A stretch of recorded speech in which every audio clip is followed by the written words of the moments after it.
आज हम लोग महात्मा गांधी के बारे में बात करेंगे। न केवल महात्मा गांधी के बारे में, अपितु गांधी ने जो पुस्तक हिंद स्वराज लिखी है उसके बारे में बात करेंगे। गांधी ने अपने जीवन में बहुत कम पुस्तकें लिखी। जो कुछ विचार उन्होंने व्यक्त किए वो मुख्यतः अपने लेखों के माध्यम से किए, जो उन्होंने अपने स्वयं के द्वारा निर्मित बहुत से जो जर्नल्स थे उनके अंतर्गत उन्होंने बहुत से लेख लिखे। जैसे इंडियन ओपिनियन उन्होंने सबसे पहले दक्षिण अफ्रीका में आरंभ किया। उसके पश्चात भारत में आकर यंग इंडिया, हरिजन इत्यादि पत्रिकाएं उन्होंने आरंभ की और साप्ताहिक रूप से वो उसमें लेख लिखा करते थे। इसके अलावा उन्होंने जो बहुत से प्रश्न उनसे पूछे जाते थे उन प्रश्नों के उत्तर के माध्यम से, जो बहुत से पत्र वो लिखते थे अपने अनुयायियों को, अपने मित्रों को, उनके माध्यम से, और जो जगह जगह पर वो भाषण देते थे उनके माध्यम से अपने विचारों को व्यक्त किया। अगर हम गांधी को एक विचारक के रूप में देखना चाहते हैं तो हम देखेंगे कि उनकी एक पुस्तक जो सबसे महत्वपूर्ण है वो है उनके द्वारा रचित हिंद स्वराज। हिंद स्वराज पुस्तक उन्होंने 1909 में, जब वो इंग्लैंड से वापस दक्षिण अफ्रीका पानी के जहाज से आ रहे थे, उस समय पानी के जहाज पर लिखी। इस पुस्तक की विशेषता यह है कि बहुत कम समय में लिखी गई और इसमें पहली बार गांधी के विचारों का एक व्यवस्थित ढंग से प्रस्तुतिकरण मिलता है। गांधी ने स्वयं ने इस पुस्तक को गुजराती में लिखा, उसके पश्चात इसका अंग्रेजी में ट्रांसलेशन किया और इस पुस्तक की लगभग 1000 प्रतियां छपवा कर पूरे देश में और बाहर भेजी और उनसे इस पर टिप्पणियां मांगी।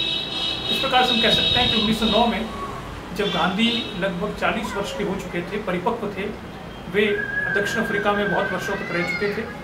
वे इंग्लैंड में उन्होंने अध्ययन किया था। इंग्लैंड में जाकर उन्होंने बहुत से नेताओं से बातचीत की थी और 1909 से पहले जब वो इंग्लैंड गए थे तो वहाँ पर उनकी वार्तालाप उन भारतीय वासियों से हुई जो कि देश को आज़ाद कराने के लिए हिंसा का सहारा लेना चाहते थे, जिनमें विनायक दामोदर सावरकर प्रमुख हैं, श्याम कृष्ण वर्मा, विनायक दामोदर सावरकर वगैरह लोग, जो कि भारत की मुक्ति के लिए एक हिंसात्मक संघर्ष को सही मानते थे। गांधी जब वापस दक्षिण अफ्रीका जहाज पर आए तो उनके मन में विचार आया कि उन्होंने भारत की आज़ादी के संदर्भ में और जो मुख्य रूप से उन्होंने अब तक जो सभ्यता के बारे में जाना है उसको विचारों की श्रृंखला में एक पुस्तक के रूप में प्रस्तुत करेंगे। और इसलिए उन्होंने बहुत कम समय में ये पुस्तक पानी के जहाज पर जो स्टेशनरी मिलती है उससे लिखना आरंभ किया और जब उनका दाहिना हाथ थक गया तो बाएं हाथ से बहुत कुछ लिखा। और ऐसा उन्होंने स्वयं ने कहा कि मुझे ऐसा लगा कि कोई देवीय शक्ति मेरे अंदर आ चुकी है जो इस प्रकार का लेखन मुझसे करवा रही है। 1909 में लिखी इस पुस्तिका के 25 वर्ष पूरे होने पर जब इसके बारे में एक विशेषांक भारत में निकाला गया तो गांधी से पूछा गया कि जो विचार आपने व्यक्त किए थे हिंद स्वराज में, वे विचार आज 25 वर्ष के अनुभव के पश्चात आपको कैसे लगते हैं।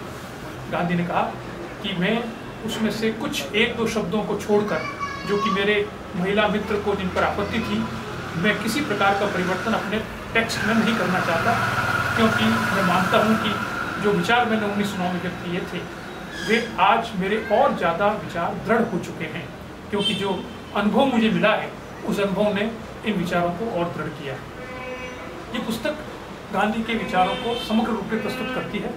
इस पुस्तक में, जो पुस्तक मैं आपको दिखला रहा हूँ, इस पुस्तक में मुख्य रूप से हम कह सकते हैं कि हिंद स्वराज बहुत बार लिखी गई।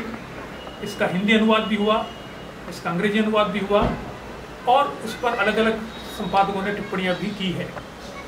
ये पुस्तक मुख्यतः 20 अध्यायों में विभाजित है और इन 20 अध्यायों में उन्होंने अलग अलग प्रकार के विषयों पर अपने विचार व्यक्त किए हैं।